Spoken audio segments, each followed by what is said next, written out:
Assalamualaikum warahmatullahi wabarakatuh dan selamat pagi. Perkenalkan, nama saya Triksi dengan NIM 13191066 akan menjelaskan tentang soil flushing. Berikut outline pembahasannya. Di sebelah kiri terdapat skema soil flushing. Soil flushing adalah proses in situ yang menginjeksikan larutan seperti surfaktan dan kosolven ke dalam tanah bagian fedos, lalu mengekstraksi kontaminan tersebut. Kemudian soil flushing dan soil washing memiliki sedikit perbedaan. Kalau soil flushing, tanah tersebut dibersihkan di tempat dengan penginjeksian, lalu kontaminan tersebut diekstraksi. Sedangkan soil washing, tanah yang terkontaminasi digali, diangkat ke permukaan, lalu dibersihkan dengan soil washer. Soil flushing membutuhkan waktu berminggu-minggu hingga 1 tahun atau lebih untuk menangani media yang terkontaminasi karena dipengaruhi oleh ukuran situs, jumlah dan jarak titik injeksi, sumur dan parit, karakteristik tanah, dan tujuan pembersihan. Selain itu, tingkat pengolahan bervariasi tergantung pada sifat fisik tanah dan jenis kontaminan yang ada. Sering digunakan karena pengolahan awal dari teknologi remediasi lain.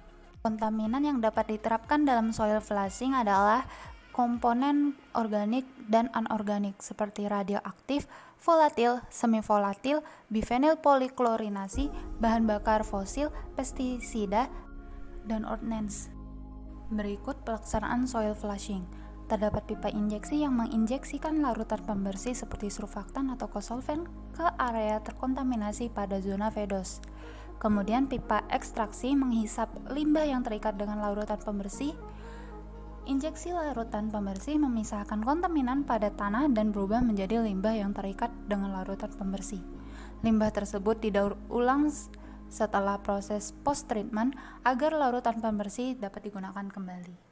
Berikut kekurangan soil flushing. Yang pertama, sulit mengolah tanah dengan permeabilitas rendah seperti tanah liat.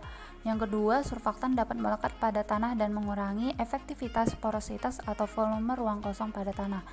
3. Dapat mengurangi mobilitas kontaminan. Yang keempat, teknologi harus digunakan di tempat yang dapat menyebabkan kontaminan terbilas dan dapat ditangkap kembali. Yang kelima, pemisahan tersebut dapat mendorong proses ekonomi. Untuk kelebihannya sendiri, yang pertama dapat disesuaikan dengan perawatan kontaminan spesifik. Yang kedua, pembilasan dapat mengurangi penggalian yang baru, penanganan atau pengangkutan limbah berbahaya. Sekian dan terima kasih. Wassalamualaikum warahmatullahi wabarakatuh dan selamat pagi.